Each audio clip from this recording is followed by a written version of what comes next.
Hello and welcome to the Skin You're In podcast. My name is Jen O'Brien, owner and practitioner at Relevant Medical Aesthetics. And today I'm going to introduce you to somebody who has been an incredible power in my life, helping me get stronger and fitter and feel safe while I do it. Weightlifting and resistance training is just something that so many people are talking about. There's a lot of information and there's a lot of misinformation out on social media.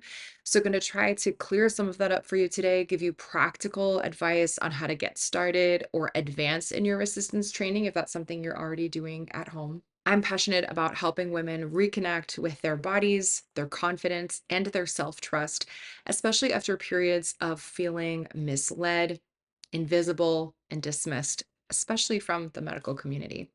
So I'm excited to introduce you to Leah Mycofsky today. She's right in Milford on the Oval, if anyone is interested in seeking treatment from her. I hope you enjoy.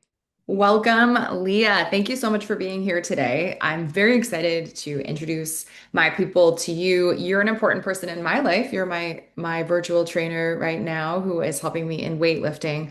So will you just take a minute to introduce yourself to us and introduce also your business? Yeah, absolutely. So I'm Dr. Leah. I'm a sports and pelvic floor physical therapist and strength coach. I co-own Revolution Wellness Collective over here in Milford, New Hampshire. We're an out-of-network practice that does sports physical therapy, pelvic floor physical therapy, as well as like strength and conditioning. Awesome. And I particularly want to talk with you about the strength and conditioning piece of things today, because this is something that I'm talking, women everywhere are talking about this. Mhm. It's all over TikTok and Instagram, perimenopausal women, muscle building. What should we be doing? There's people buying weighted vests right and left. All of this is probably going in the right direction. But what I really want to talk with you about today is how can we make strength training practical for women? Mhm. And how can we maybe clear up some myths around it and give them some clarity around what they actually should or want to try to be doing? So just starting out, what do you see as some of the biggest mental blocks that women in their like 40s, 50s, 60s have about starting or initiating strength training? Because it's certainly not something that 10 or 20 years ago many women were doing. What do you think are the biggest blocks that they have? I think that it's really scary if you've never done it before. I think you hear a lot about, oh, I blew out my knee squatting and it's never been the same, or oh, I hurt my back deadlifting and, my back has hurt ever since. And so I think you hear all these horror stories from people who just did it, probably weren't doing it right, if we're being honest, and got hurt. And that makes it seem like this big, scary thing. And it is a lot to learn how to do correctly. And Mhm. that can be scary too, because you see people doing it and on the internet or whatever, and you're like, that looks easy. I could do it. And then you go to try it and you're like, this is hard. I don't know what to do. Um, and sometimes the gym environment itself can be uncomfortable. Like the standard commercial gym is either like oddly quiet or has really terrible music, and there's all these people, and like, where is everything? Who do you ask for help? Why are there all these teenage boys on their phone always in my way? Like it can be a lot to start and just kind of learn to get comfortable with. And I feel like that, like the first month is just so overwhelming and intimidating for a lot of people that it kind of stops people from really getting started. I agree. I have been blessed that my husband, I told him I wanted to start weightlifting, and he was like, okay. So he put a weight gym in our basement. Yeah. Honestly, if people are able to do that, I do love it because it takes away all of that other stuff. There's Mhm. nobody else there. There's nobody watching me. I'm not embarrassed. It doesn't matter what I wear. I can go pee whenever I want. My kids can be there, like with me, which is cool. Sometimes annoying. Mhm. But I also feel like this is a way that your business is kind of unique in the offering that you have for a lot of women because you do group exercise and weightlifting training in at Revolution Wellness. Is that right? Yeah, we do. And so the way we do it, we try to make it as friendly and approachable as we can. So we have kind of strength-based classes. We cap them all at 6 people so that everyone does get really individualized attention.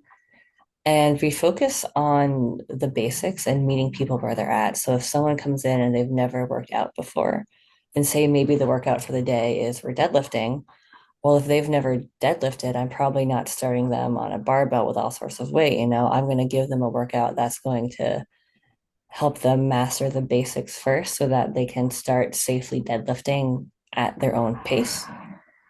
And that's one great thing about strength training is if you understand the components and like the intended stimulus of the workout, it is infinitely scalable. So you can make it fit everyone. And we can have a gym with six different women all doing a different thing, but still getting a great workout and training the same kind of concept. That's cool. What kinds of people do you get in those group exercise classes, just to give people a picture of what that would look like for them? So it's a pretty wide range. I'd say most people are probably 40s and older, but there'll be times where we'll have, a teenager, someone who's 8 months pregnant, someone who's in their 70s, and like everything in between all in class at once. But I'd say for the most part, it's people who are like mid 40s to mid 60s. Most of them, weren't really active before they came to us, or they had tried it before, but they've been injured, so they weren't sure where to start. So for the most part, everyone here starts out with us as a beginner. And one thing that I really like about our members is they all remember what it's like as a beginner. And so they are really helpful and welcoming.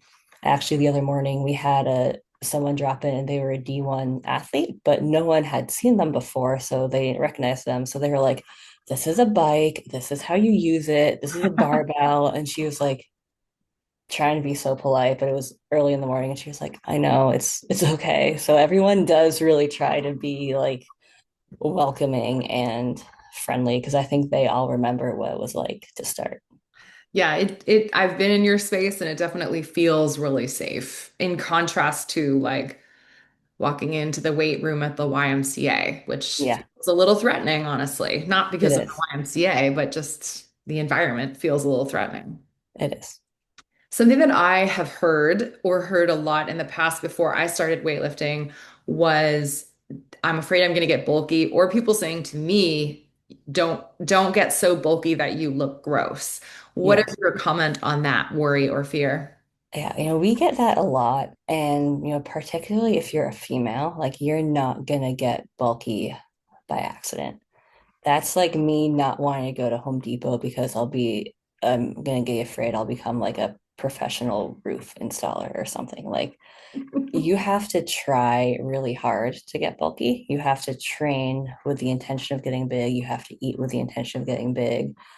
I've been trying to get bulky probably my entire life. And I'm probably not It's not working bulky out for you. yet. It's not working out for me. So I'm still chasing it. Like it's not gonna happen by accident. And we have clients who, they don't want their arms to get big or they don't want to look too manly. And none of them have gotten too big or turned into a man or anything like that. Like it's really, I think another one of those just kind of stereotypes or another thing that just creates that fear, but it's not going to pan out that way unless you really, really try hard to make it be that way. And I think people have the picture that they have in their mind is bodybuilders, which Hmm. also kind of brings me back to like the 80s and 90s. A little bit. Out like California, spray tans, bodybuilders. And again, like that doesn't happen by accident. No, That's not going to happen to any of us. no, Fortunately or unfortunately, that's not going very to. true. Something that I really want to point out is that you guys are physical therapists and you made weight training part of your PT practice. I feel like this really highlights what as you mentioned, a lot of women are afraid, like, I don't want to hurt myself. But in reality, if you don't train, you're probably going to hurt yourself. Can you share Yeah. with us a little bit how you decided to meld those two things together and how does that play out in your practice? Yeah, absolutely. So a stronger body is going to be just more durable and more healthy and be able to kind of withstand more like accidents or unexpected things. So in sort of traditional insurance-based clinics, once you get pain-free-ish and kind of baseline strong-ish, usually your kind of insurance company will kind of cut you off. And usually the facility isn't equipped to really support strength training. So that was a big part of my motivation to go out of network is, you know, you see people, you work with them, you get them out of pain, but you don't get them stronger. So then in a few months, they're kind of back in your office with the same injury. And that's really hard. It's really hard mentally to get the same injury over and over again because you start to believe that you can't get better. And a lot of the time you can get better, you just needed the time to get stronger. And getting stronger really takes time. So with our clients, we try to see them for at least 12 to 15 visits just so we can get them out of pain and then get them stronger. And, first we'll emphasize this is how you do everything correctly. So let's have, perfect back positioning, perfect core bracing, like perfect knees, perfect everything. And then once, we're strong enough and we can move well, I'll bring out the awkward objects like the sandbags and the whatever, because you're never going to be able to really move perfectly in real life. Like if you've ever stepped out of your car and slipped on ice, which I think we probably all have, that is not a movement that's going to fit into any textbook of a perfect motion. But if you're really strong and you slip on ice, you can catch yourself and you're probably not going to pull a muscle, you're probably not going to fall. And so being able to handle the awkward things, or say, the holidays are around the corner, if you throw your back out lifting the new TV, from Costco or whatever, because it's weird and awkward. If you practice lifting weird and awkward things, once you get the basics, then you can better withstand lifting weird and awkward things later. And it's just kind of better for overall reducing your injury and pain. Hmm. I feel like I've seen it on your Instagram often saying something like, if you want to be able to get off the toilet when you're 80, you should probably be doing squats now. Oh yeah, totally. Training for that future perfect life that you hope for in the Hmm. future. That's how we can kind of prepare for it. Yeah. That to a lot of women too, who are trying to decide whether weight loss medications, which in my practice always accompanies weight training, those two are always together. I often will have them like explain to me what you want to be doing when you're 80. You're 40 or 50 or 60 now. What do you want to be doing when you're 80? And a lot of them will say, I want to be traveling the world. I want to be babysitting my grandkids. They have these things that require really strong and healthy bodies. And I'll say, okay, so now's the time to Hmm. get your body in action for that. What does the research actually say about women and resistance training, especially in that kind of 40 to 60 age range? Yeah. So it is really good for a woman to be strength training in that age range. So kind of once you hit like 40-ish, the menopause and kind of the related hormone changes will probably be affecting you around then, maybe even earlier. And with that, our muscle mass loss is going to increase and our bone mass loss is going to increase in terms of how much we're losing those things. And resistance training is one of the best, like natural ways to bring that back. So with resistance training, we can kind of slow or even reverse the rate of muscle mass decline, and we can build back up our bone density, which is huge for healthy aging because osteoporosis is something that, it doesn't hurt until you fall and then you break something that you weren't expecting to break. And then it hurts a whole bunch, usually. So it's something that if you're not testing for it and monitoring your bone mass and actively trying to build up that bone density, people may not know they have it until they fall and they break a hip or they break an arm. And then that can be really hard to get back from if you're not in shape before that happens.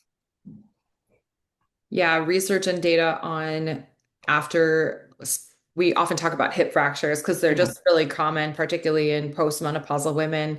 And the mortality or your likelihood of dying after a hip fracture is like many times your likelihood of dying if you didn't have the hip fracture. So it's really a turning point for a lot of women in their health span, meaning the period of life that they spend healthy and doing all the things Yeah. they want to do, not only alive, but also living the life they want to live.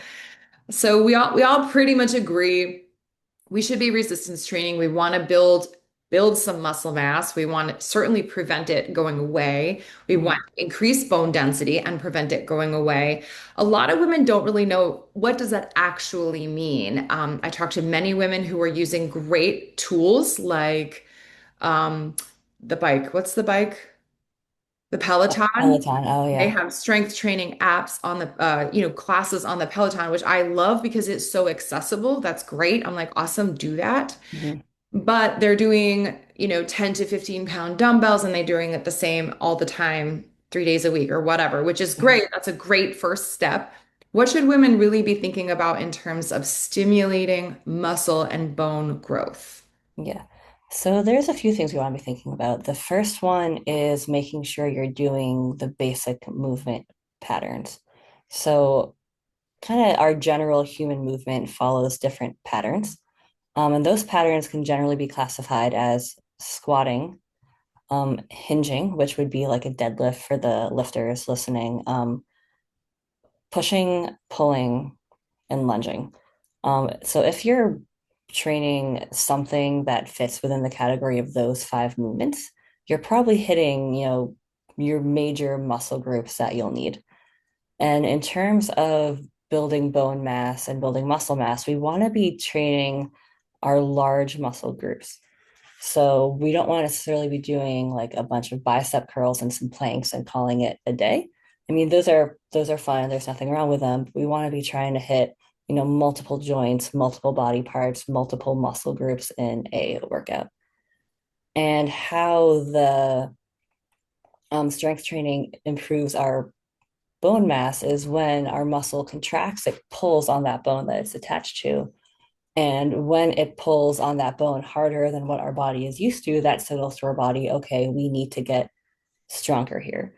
So we need to be using weights that are harder than what we pick up in real life. And real life is probably heavier than you think. Like Mhm. your laundry basket probably weighs more than 15 pounds. Mhm. If you're an I carry all my groceries in one trip person, which I know I am, that probably weighs more than 15 pounds. Mhm. If you've got a pet, you probably get boxes from Chewy. Those are probably more than 15 pounds. So, like, life is heavier than you expect. Mhm. So, limiting yourself to those light dumbbells, which can be an absolute great place to start, isn't going to actually give you a challenge that's harder than your real life. Mhm. So, I like using the 2 for 2 rule for that. So, what that means, if your last 2 reps of your last 2 sets are easy, you need to add weight. And so reps are repetition. So like I'm doing 10 of something, and then sets would be like, okay, I'll do 3 sets of 10. So if you get to the end and you're like, oh, like that was kind of easy, that's a sign that you should be adding weight. Or if you've been at the same weight for a couple of weeks, you should probably add weight. Or if you finish and you're resting and you're like, I'm bored, I don't need to rest, resting is dumb, like you probably didn't work hard enough. Okay. Let's be really clear, though, because I do have some women who are like, I can't do anymore, especially upper body things. Mhm. So, certainly sometimes, and muscle groups where you can't do more than 10 or 15 pounds. And importantly, you can't do it with proper form, in Mhm. which case, great, then you're at the maximum you can do for that muscle group. Um, Legs and, glutes, quads, those types of things can probably handle a lot more than 15 Yeah. pounds. So I'm always telling women the grocery thing. I'm like, listen, if you carry 2 bags of groceries in each hand on your way into the house, that's well over 40 or 50 pounds Mhm. together. So you can go heavier. Do you have any advice for women? Let's say the most they have is a 15-pound dumbbell. They want to try to make it heavier. Are there any tricks they can do to just take the next step until they're able to get a set of 20s or 25s? Yeah, definitely. So I really love adding like a pause or what's called a tempo to make things heavier. Mhm. So, for example, I'm trying to think of a way to describe this that makes sense for a podcast. If, say, you're pressing something overhead and it's 15 pounds, like you can lift it up. Once it's up there, you could pause for like an honest count of 2 Mississippi. or you could like lift it up at a normal speed and then lower down really slowly. So changing the speed that you move is going to increase what's called time under tension, or the amount of time that you're basically holding on to that weight, and that can make a lighter weight feel harder. That's a great tip, especially if somebody has maybe an injury or a sensitive shoulders and they Hmm. don't want to overdo it and hurt themselves, but they do want to be making progress. That's a great tip. Um, what are some of the biggest mistakes you see women making when they do start lifting? Like, how can we help people avoid common pitfalls? Yeah, I think some of the most common pitfalls I see are, I think, over analyzing, trying to be optimal or perfect. You know, just start. Like starting in itself in a way that is safe is really hard, as we talked about before. So don't worry about optimal in terms of, you know, exercises or equipment or nutrition. Like worry about just starting and getting better.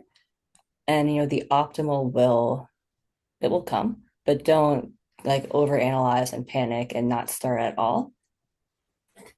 And I think in general, like don't have that all or nothing mindset. I think people think, well, I don't know how to do this, or I'm not good at this, or I only have a few dumbbells, so why would I even try? You know, something is better than nothing. So if you can get two or three exercises in, 2 or 3 days a week, start there. Is that optimal? Would I want you to do more? Certainly, but that's going to do more for you than just not doing anything at all. So just start where you're comfortable and go from there. Yeah, I agree. I don't see very many women going too hard too fast. Like that's not what I see in No. patients. Like, oh, I injured myself because I lifted too much too fast. That's not it. I think more the error that I see is like, well, I've been doing it 3 days a week for 6 months and nothing's happening. And then I start digging a little and they've been doing the same weights 3 days a week and not changing anything. And it's not very difficult. And I like to share with a lot of women, just as you mentioned earlier, in order to build muscle, your body requires a certain level of stimulus. Hmm. Really needs to be quite a large stimulus in one setting to stimulate muscle growth. Correct me if Hmm. I'm wrong. So that doesn't mean you have to work 10 out of 10, your absolute hardest every single time you exercise. Hmm. You probably should be working pretty darn hard, maybe once a month at least, to Hmm. help stimulate that muscle build. Does that sound like a good place to start for people? Yeah, like I like using a 0 to 10 scale on challenge level, where 0 is you're taking a nap and 10 is, you're at failure. Mhm. And right around that, like 6 to 8 is kind of that sweet spot of we're challenging things enough that we're getting better, but we're not going to failure or getting close to failure so much that we're kind of over stressing or overtraining. So we want it to be hard. I want it to be tiring, but it doesn't have to be like I cannot lift anymore ever because I'm at muscle failure levels of hard very frequently. Awesome. Do you have any stories about women that have weight trained with you that have had some sort of transformation in their lives? Can you share with us something that we could kind of relate to? Yeah, absolutely. So I have one of our first ever fitness clients. They're probably in their like mid 50s, I would say. They when they first came to us, they had had two back surgeries, so they were so afraid of working out, Mhm. and they did not want to try new things. They did not want to work hard. Um, and they weren't always super polite about it. But it's just because it's scary. And like that's one of the things in working in fitness is that like fitness is people's space to work through stuff.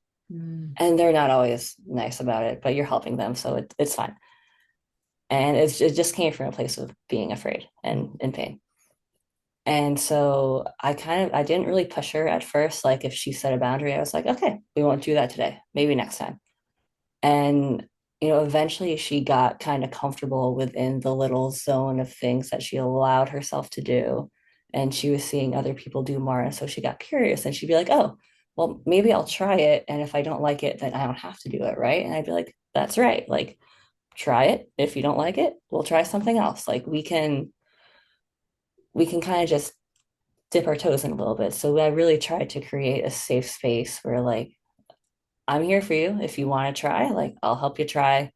If you try it and you don't like it, that's fine. Like we can put the dumbbell back. It's okay. And then we're at the point now where she is trying new things. She's super confident. Everyone else is getting trash talk.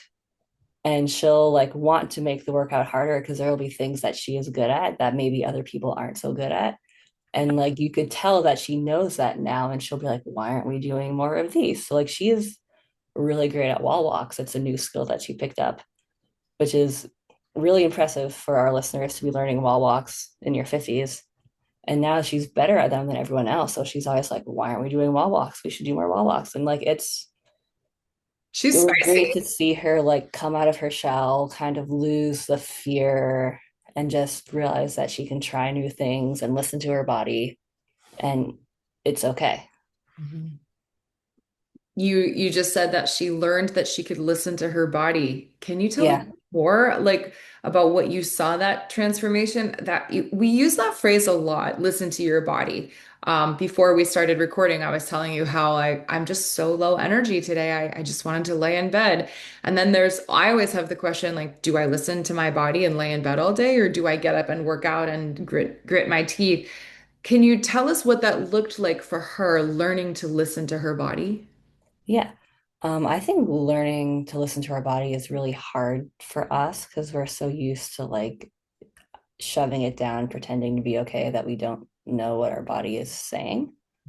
And it's hard if you've been injured in the past because sometimes everything just feels scary. So your body feels like it's saying, no, I don't want to do anything.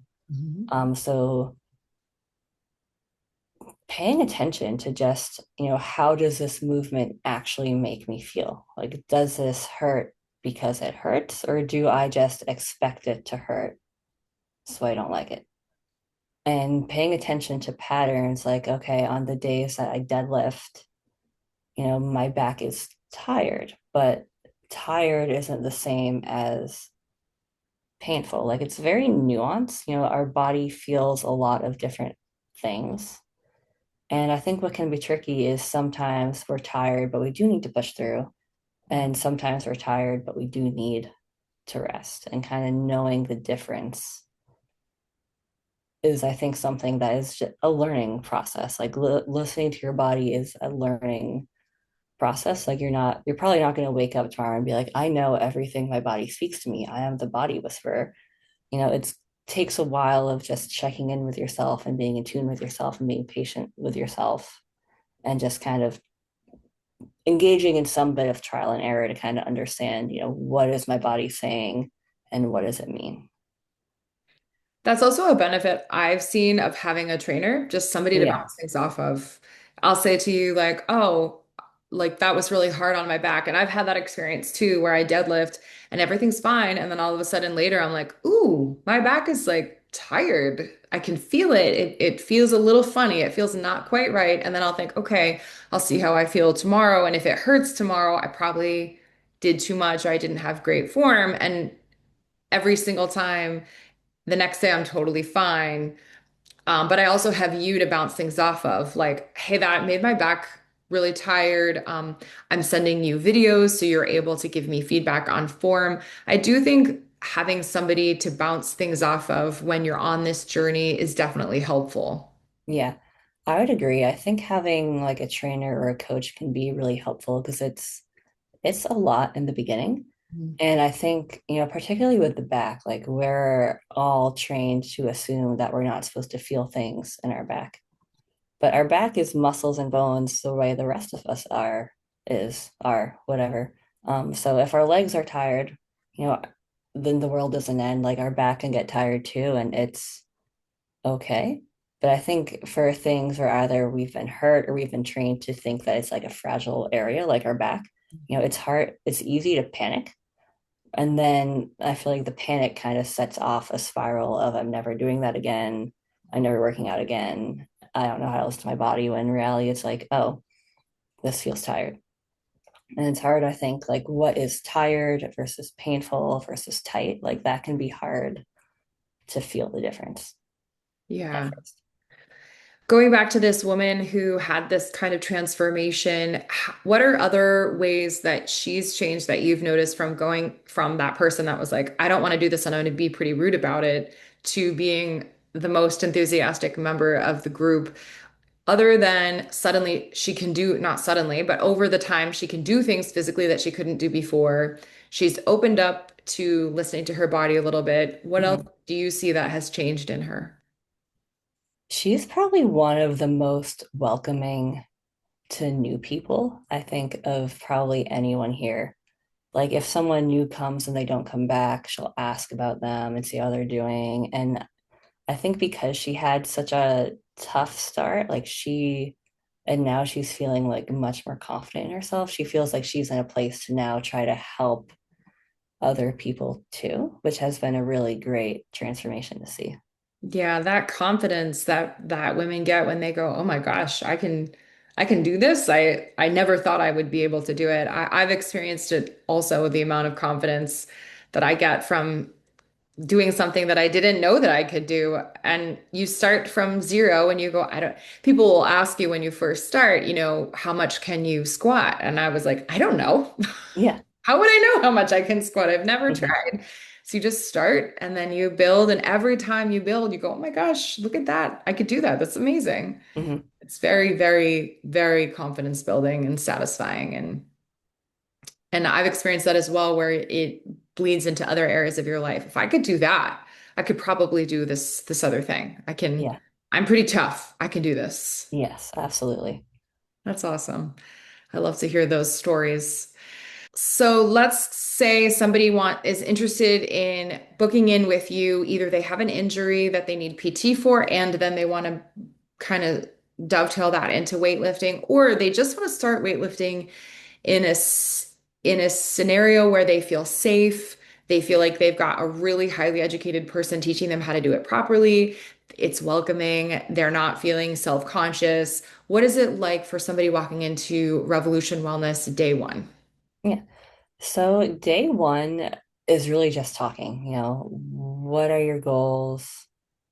Do you have any injuries? Do you have any, fears or lifestyle factors or things that are going to kind of get and not get in the way, but that we'll have to learn to navigate towards going to your goals. And then depending on that, we'll go two routes. Either we'll go the physical therapy route first, and that's usually if someone has had a major injury in the past or is currently having some level of pain that's affecting how they move and train. We usually start them with physical therapy so that we can kind of get everything like coordinated well and moving well first. Our physical therapy sessions are about an hour long. They're one-on-one with either me or my business partner, Megan.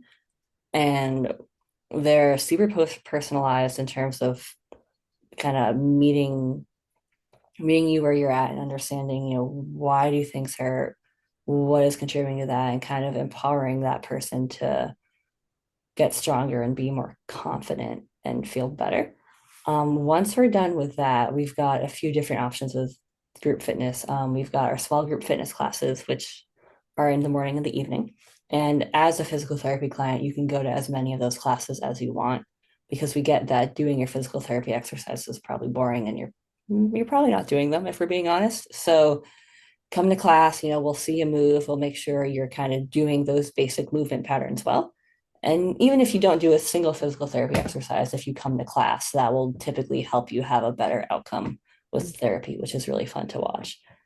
And then our group fitness classes are really strength focused. Megan and I are both really kind of educated in strength and conditioning. So we have, endurance focus periods, strength focus periods. Right now we're in a speed kind of phase with what we're working on, but we really focus on making it really functional and translate into, feeling better with your everyday life stuff. Because people are usually at the gym because they like hiking, they like running, they want to lose weight. Like they're not there just for the gym. So we try to make it really applicable to, why are you here? And then if the group setting isn't your thing or that schedule doesn't work for you, we do have personal training as well. So that's just one-on-one for an hour with Megan or I. And that's going to be in our location that looks a lot like a gym. And then we also do remote. I usually don't do that unless I've already worked with someone first, just because you need good communication and you kind of need to know how someone moves really well in order to do a good job with that. So if I've already worked with you for a while, I will do kind of that remote coaching. And what that looks like is I'll give you programming based on what your goals are, and then you can send me videos of your lifting, and I will kind of just cue you and adjust your exercises based on that. That's great. So you really have a pathway for everyone. Somebody We who's do. not in pain but wants to get stronger, somebody who is in pain and needs to rehabilitate that and then get stronger, Mhm. and somebody who's already lifting and just wants somebody to help them maximize their strength training while doing it safely and kind of holistically and paying attention to the whole person. Yeah. That's awesome. How can people get in contact with you if they're interested in learning more or maybe signing up for a consultation, getting in for a group exercise class? How should they go about that? Yeah. So they could shoot us an email at info@revolutionwellnesscollective.com. I know that is the longest email ever. They could also text us at 855-918-2946. I actually forgot our number last time we did this, so this is good at least that I remembered our number this time. And then we're also on Instagram at Revolution Well PT, or we're right on the Oval if you're in New Hampshire, so you could always stop on in because we are here Right all. on the Milford Oval, very convenient location, especially southern New Hampshire, Yes. all these towns. Well, thank you so much for making time to chat with me today and my patients. I think you guys are a great resource for people in the area. So many women want to get started, but really not sure how to do that. So I'm hoping our conversation today will inspire them to take the next step, whatever that is. Yeah. Well, thank you so much, and I'll talk to you soon. All right. Thank you.